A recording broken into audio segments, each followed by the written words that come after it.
شام کا سرمئی اندھیرا اپنے پر پھیلا رہا تھا۔ رات چوبن پر آنے کو تیار تھی اور ندا نے کھڑکی کے پردے برابر کیے۔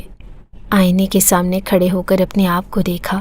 سرخ ساڑی میں ہلکا پھلکا میک اپ کیے اور سفید رنگ کا ڈائمنڈ نیکلس پہنے وہ اس وقت غضب ڈھا رہی تھی۔ وہ منہ میں بڑبڑائی، آج تو وہ مجھے دیکھے گا تو اپنی ہوش ہی گنوا بیٹھے گا۔ میک اپ کا فائنل ٹچ دے کر اس نے ایک بار پھر سے خود کو دے کر سراہا، پھر موبائل اٹھا کر وقت دیکھا اور خود سے کہنے لگی، ابھی تو کافی وقت ہے، مجھے تب تک تیاری کر لینی چاہیے۔ وہ کچن میں چلی آئی تو ملازمہ کھانے کی تیاری میں مصروف تھی۔ اسے دیکھتے ہی کہنے لگی کہ بی بی صاحبہ کھانا بس تیار ہے، صاحب کے آتے ہی لگا دوں گی۔ ندا نے ایک نظر اپنی تیاری کو دیکھا اور پھر ملازمہ سے کہنے لگی کہ ایسا کرو، سب ملازموں کو کہہ دو کہ وہ چھٹی پر چلے جائیں، میں دیکھ لوں گی، خود جو بھی کرنا ہوا۔ چھٹی کا سن کر ملازمہ کے چہرے پر حیرانی اور خوشی کے ملے جلے تاثرات ابھر آئے۔ اس نے اپنے مالکن کو دیکھا۔ کچن سے جاتے ہوئے وہ سوچنے لگی کہ مالکن تو آج اتنی پیاری لگ رہی ہے کہ صاحب تو بالکل ہی اپنے ہوش کھو دیں گے۔ میں جب عورت ہو کر مالکن سے نظریں نہیں ہٹا پا رہی تو صاحب کو نہ جانے مالکن کیا حال کریں گی۔ پھر اپنی سوچ پر وہ خود ہی ہنستے ہوئے وہاں سے چلی گئی۔ ملازموں کو چھٹی کروانے کے بعد وہ دودھ ابالنے لگی اور تھوڑی دیر بعد گاڑی کا ہارن سنائی دیا۔ ایک دم سے ہی ندا کے تاثرات سخت ہو گئے تھے۔ پھر چہرے پر مسکان سجاتے ہوئے وہ باہر کی طرف گئی اور اس نے جا کر گیٹ کھولا تو اذان گاڑی اندر لے آیا۔ ابھی تک اس نے ندا کا روپ نہیں دیکھا تھا۔ گاڑی میں بیٹھے ہی بولا کہ چوکیدار کہاں پر گیا ہے؟ ندا نے دروازہ بند کیا اور اس کے پاس آ کر بولی، وہ 2 گھنٹوں کے لیے گھر گیا ہے، اس کی بیوی کی طبیعت بگڑ گئی تھی، مجھ سے اجازت لے کر گیا ہے۔ گاڑی سے باہر نکلتے ہی جو ہی رات کے اندھیرے میں اس نے اپنی بیوی کی چمکتی ہوئی ساڑی اور 2 آتشہ روپ دیکھا تو ٹھٹک کر رہ گیا۔ اس کا بے اختیار دل گیا کہ اسے ابھی کمر سے پکڑ کر اپنے ساتھ لگا لے، لیکن اسے ندا کا رویہ اچھی طرح سے یاد تھا جو اب تک وہ اسے روا رکھے ہوئے تھی۔ قاسم سو گیا کیا؟ اس نے اپنی نظریں اس کے حسن سے چراتے ہوئے پوچھا اور اندر کی طرف بڑھ گیا۔ ندا کو اپنا نظر انداز کیا جانا قبول نہ ہوا تھا۔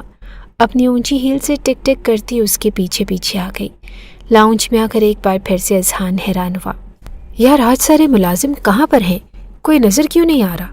اس ٹائم پہ تو گھر میں کافی ہلچل بچی ہوئی ہوتی تھی جو آج اسے نظر نہیں آئی، تو حیران ہو کر پوچھ بیٹھا۔ ندا نے ایک ادا سے بالوں کو چھٹکتے ہوئے کہا کہ میں نے انہیں آج کی رات چھٹی دے دی تھی، قاسم بھی سو رہا ہے تو اس نے اپنی بات ادھوری چھوڑ دی۔ اس کی تیاری دیکھ کر اذہان کو غلط فہمی تو ہو رہی تھی اور اب اس کی باتیں سن کر وہ کچھ سمجھنے لگا کہ ندا کیا چاہ رہی ہے، لیکن وہ شاکڈ تھا کہ اس کے رویے میں ایک دم سے اتنی کایا پلٹ کیسے آ سکتی تھی۔ شادی کے ان 2 سالوں میں ندا نے ہمیشہ اسے بے اعتنائی ہی برتی تھی، تو اب اچانک کیسے وہ انہیں سوچوں میں گم تھا کہ ندا نے پاس آ کر اس کے گلے میں اپنی باہیں حائل کر دی۔ اب کیا سوچتے ہی رہو گے یا پھر کمرے میں بھی جائیں گے؟